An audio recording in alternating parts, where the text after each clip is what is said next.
Hello, everybody. The Quiet Atheist here, coming at you with another interesting video today. Now, before I get started with anything about this next story that I have for you guys today, I want you all to know that I have an announcement. A few subscribers approached me and they basically asked if I had some merch. I told them no, of course, but they countered with make some. So here we are. I created some merch over at teespring.com. The t shirt comes in different colors for both men and women. The t shirt contains one of my personal quotes that I have created myself. If this shirt is interesting to you in any way, make a purchase, and I thank you all in advance because this would help me big time. This particular line of shirts will be up for a while, so don't worry. With all of that being said, it has come to my attention that I haven't talked about Pat Robertson, the morally bankrupt Christian, for a while, so I decided that, hey, I'm going to torture you guys with him just a little bit in this video. Now, this story is a crazy one, guys, and it highlights the fact that Christianity in its entirety is a very bad idea, and it has an unfortunate lifespan. So let's get into this.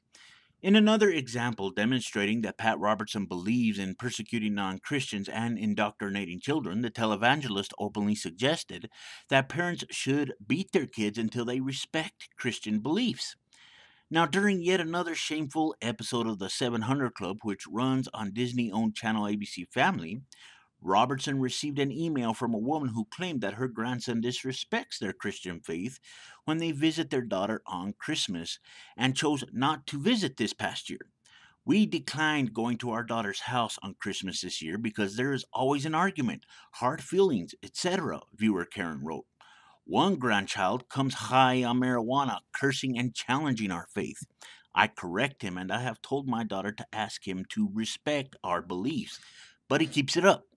Our daughter says she is a Christian but will drink too much and offend her daughter and her husband. Were we wrong to not to attend another Christmas that leaves us upset or someone angry?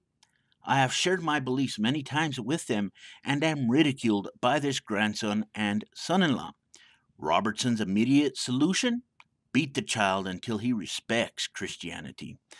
Now, somebody take that kid out to the woodshed and let him understand the blessings of discipline, Robertson advised before predicting that the kid would end up in prison if a strong male figure didn't start beating him right away. He needs a strong male figure. He's going to wind up in a correctional institution, and the next thing you know, he's going to be doing hard time in some prison, and then he would wish he wasn't such a smart and, wise guy, because he'll be disciplined in a way that he'll never forget in some prison. He needs discipline in the worst possible way, Pat Robertson says.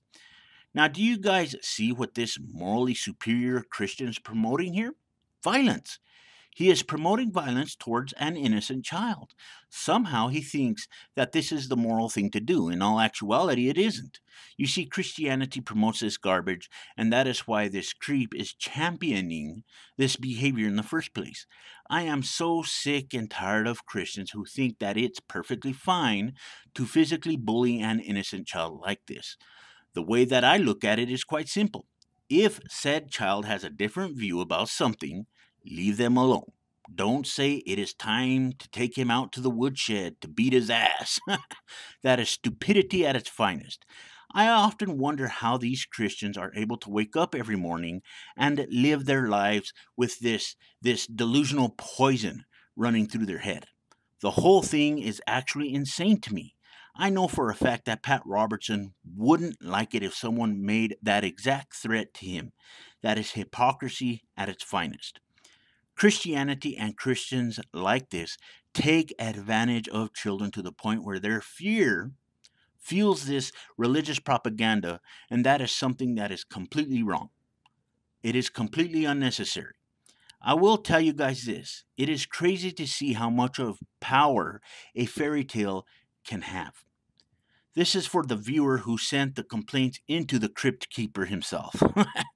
Stop trying to shove your religious propaganda down the throats of other people. It is okay for others to be different. Stop making it about you and your fairy tale. Actually care about your family and take their feelings into consideration because this religion is only going to divide the family even more if you continue with what you are doing. Christianity is morally bankrupt, and it should not be taught, I should say, to children in any way, shape, or form.